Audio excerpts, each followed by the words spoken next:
morning. Today is April 18th, 2023, and I'm James. And I'm Bhavon. Here are today's top headlines. An orca living in the Miami Sea Aquarium is returning to her natural habitat after 50 years in captivity. ONN loves news about orcas, and we will tell you who won yesterday's library guess and give your class a new chance to win a prize. But first, here's Meredith with today's lunch menu.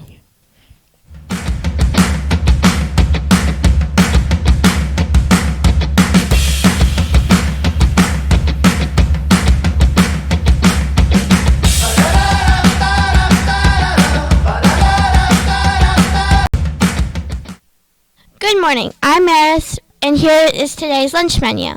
Today for lunch we'll be having Italian pasta with a garlic breadstick, or try a PB&J sandwich kit. Either way, be sure to pick up your fresh fruit, veggies, and milk. Back to you, James.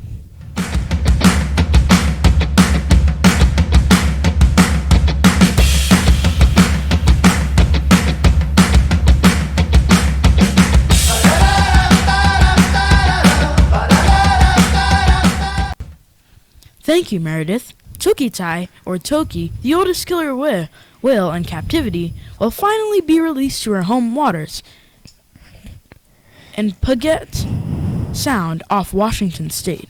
The 57-year-old orca named Lolita was captured when she was 4 and sold to the Miami Sea Aquarium in Florida. She entertained park visitors for over 5 decades before retiring in 2022. The 5,000-pound or 2,267 kg, 20-foot-long, 6 meters orca has spent most of her life in a tiny tank. It measures 80 feet by 35 feet, 24 meters by 11 meters, and 20 feet, 6 meters deep. The news of the killer whale's release was announced on March 30th, 2023. Toki will be reintroduced to the wild gradually. She will begin her new life in netted 15-acre, 6-hectare whale sanctuary built in the waters around the San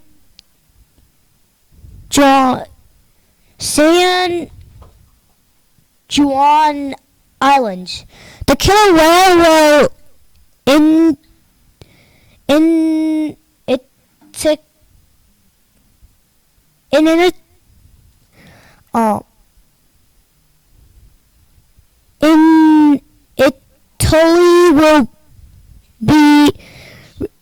initially will be restricted to a smaller enclosure within that sanctuary and monitored closely.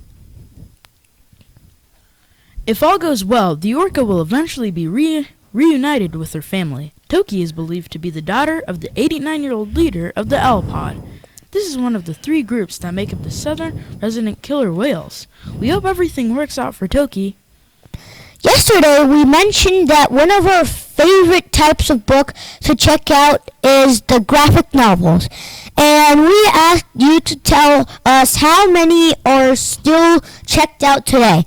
How many graphic novels are missing from our library, either because someone borrowed them and didn't bring them back yet, or because they're lost. The answer as of yesterday's was 155, and the class that guessed the closest was 4S. 4S asked everyone to guess, and they did some math to find the average, which turned out to be 154.3. Congratulations, 4S! Today's library trivia question is, how many years old is the oldest book in the Oakland Library? We can give you a hint. It's older than Miss Singleton and younger than Miss Sure.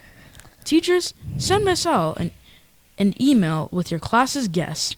How many years old is the oldest book in the Oakland Library? And now to Nicholas with today's weather.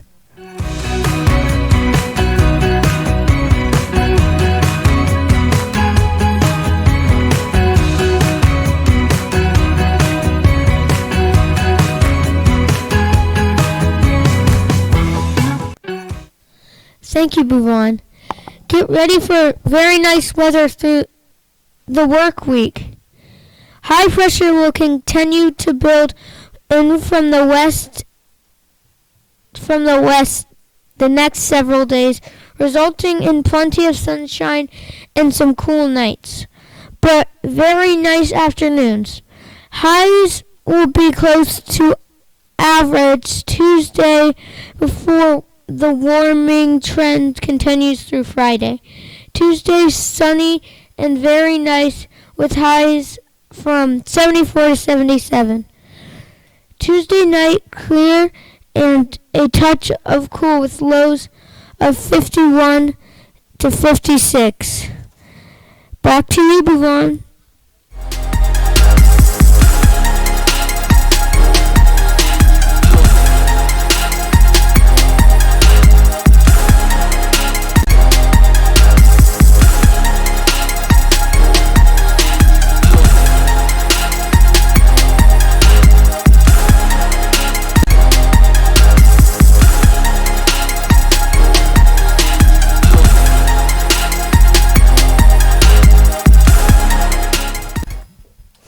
Do you like to run? Today in sports, we're telling you about the Boston Marathon, a race that happens every year on the third Monday in April. This year, it happened on April 17th, yesterday. The Boston Marathon is a famous marathon which is run every April in Boston, Massachusetts, traditionally on a holiday called Patriots Day, April 19th. The race was first organized in 1897 by an Olympic race team manager and a Boston businessman. The distance of the race is 26.2 miles, or 26 miles and 385 yards. To participate, runners need to qualify ahead of time by getting a certain time on another marathon first. This time is different depending on how old the runner is. Every year, some runners who do not qualify are allowed in by raising money for charity. When the race first begun, women were not allowed to race. The first woman to run the full Boston Marathon was Roberta Gibb in 1966. Gibb, who did not run with an official race number during any of the 3 years, 1966 through 1978, that she was the first female finisher, hid in the bushes near the start until the race began. In 1967, another woman runner, Catherine Switzer, did not clearly identify herself as a female on the race application and was issued a race number. Officials tried unsuccessfully to physically remove Switzer from the race once she was identified as a woman. It wasn't until the fall of 1971 that women were officially allowed to participate. 8 women started the race and all 8 finished. The Boston Marathon also became the first major marathon to include a wheelchair division competition.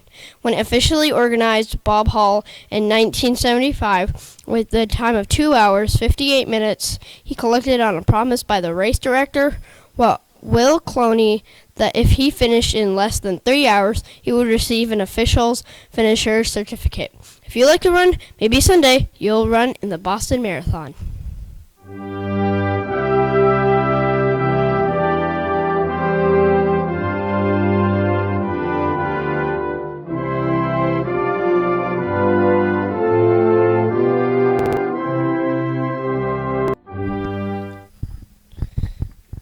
Please stand for the Pledge of Allegiance. I pledge allegiance to the flag of the United States of America and to the republic for which it stands, one nation, under God, indivisible, with liberty and justice for all.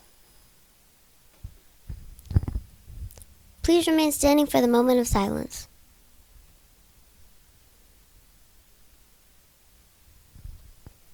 Thank you. You may be seated. Today's birthday is Taylor and Sue L. Happy birthday, Taylor. Birthday pencils will be on Wednesday, so Miss L will let us know when birthday pencils can be picked up.